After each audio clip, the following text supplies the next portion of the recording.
Okay, let's move on to round 12, our final round of this part. We've got Jahan Dotson, Alexander Mattison, Tua Tagovailoa, Pat Fryermuth, Isaiah McKenzie, James Robinson, Albert O, DJ Chark, Isaiah Pacheco, Trevor Lawrence, Michael Carter, and Irv Smith. This round was really good. You can see there's just fields of green there. There were lots of players here who outperformed players in the rounds ahead of them, which helped push up their advance rates. And there weren't really too many bad picks here. Irv Smith did badly, and Alexander Mattison and Albert O.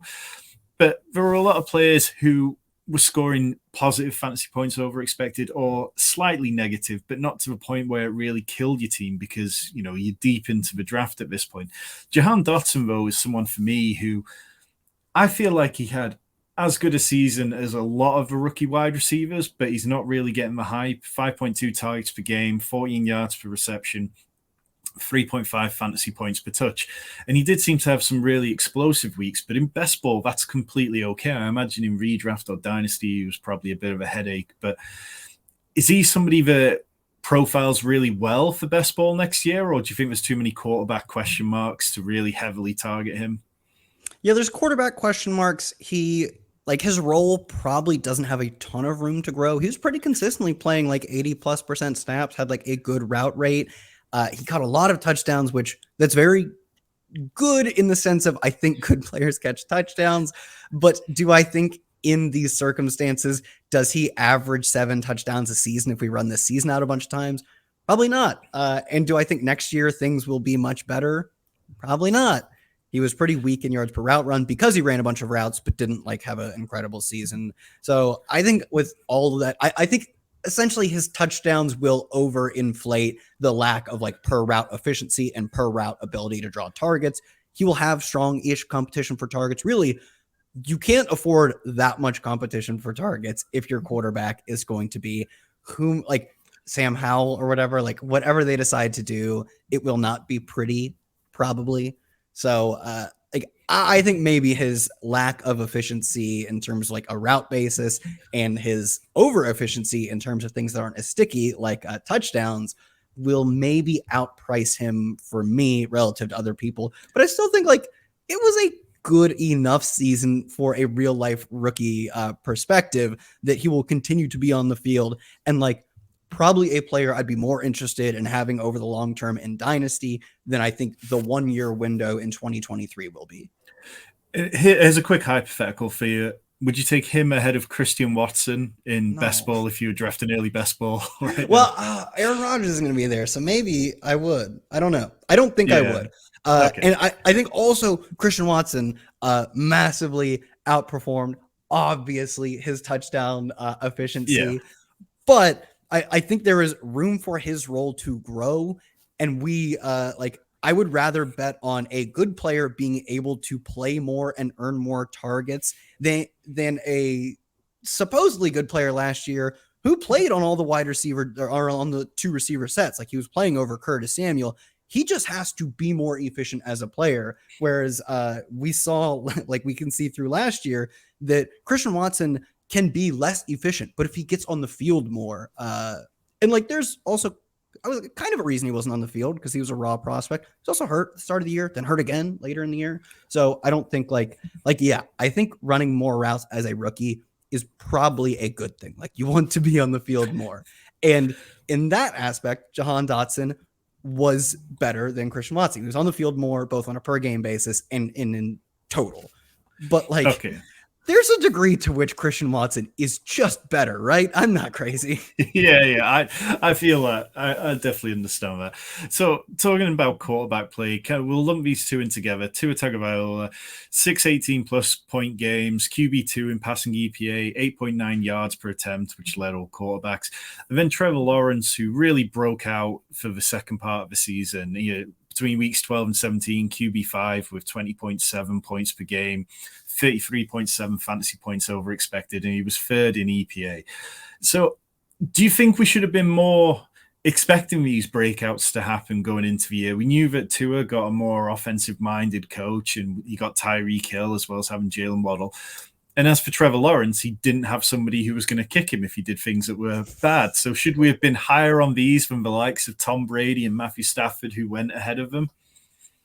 Yeah, we definitely should have. This isn't hindsight. Like both these players were getting situational overhauls, the likes to which, especially like Tua, like the likes to which we had never seen. Like he had, I don't want to say it was like a terrible offensive setup, but he was going from a so-so offensive setup. That team actually in 2021 did some stuff to help him out. They actually ran like a ton of RPO, gave him some easy layups, but they weren't giving him. I mean, they weren't giving him Tyreek Hill, first of all, but they weren't using Jalen Waddle as much as a deep threat either. They were not giving him as much like easy stuff over the middle of the field.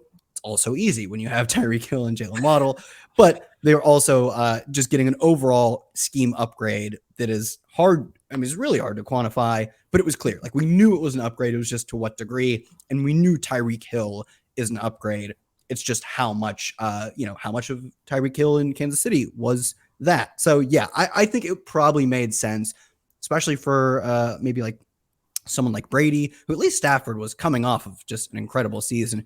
Brady was coming off of a good season, but like wasn't as good as the year before that. I don't know. Yeah. Like, I think maybe we should have. And Trevor Lawrence, as much as he didn't get like the Tyreek Hill upgrade, he got a good depth like upgrade getting Christian Kirk and Zay Jones. Like neither of those players, maybe even summation, are worth Tyreek Hill, but it is a meaningful difference.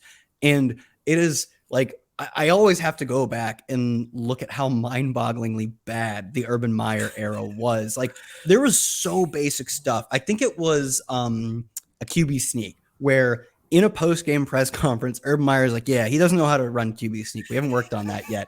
And like later in the day or the next practice, Trevor Lawrence's like, yeah, of course I know how to run a QB sneak. Like the most basic stuff. Like you said, he kicked a player. Like so it was more of an environmental change for him. Of course, he did get better weapons, but Urban Meyer was terrible. Just an absolute dolt.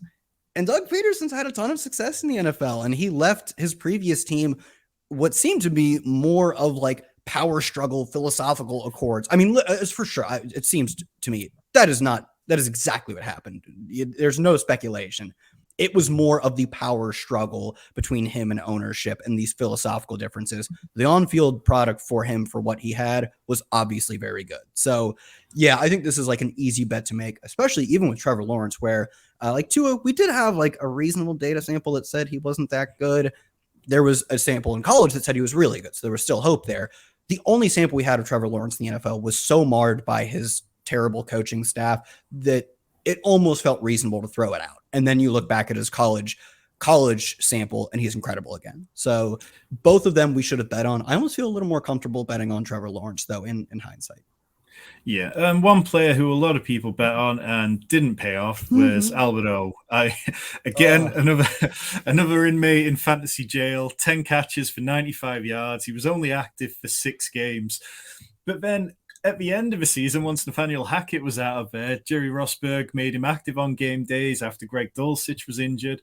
And all of a sudden, there was just enough Albert O where people can be like, I knew I was right. If he'd been on the field all season, we were not right. As the biggest Albert O slappy in the world, I hate to say it, guys.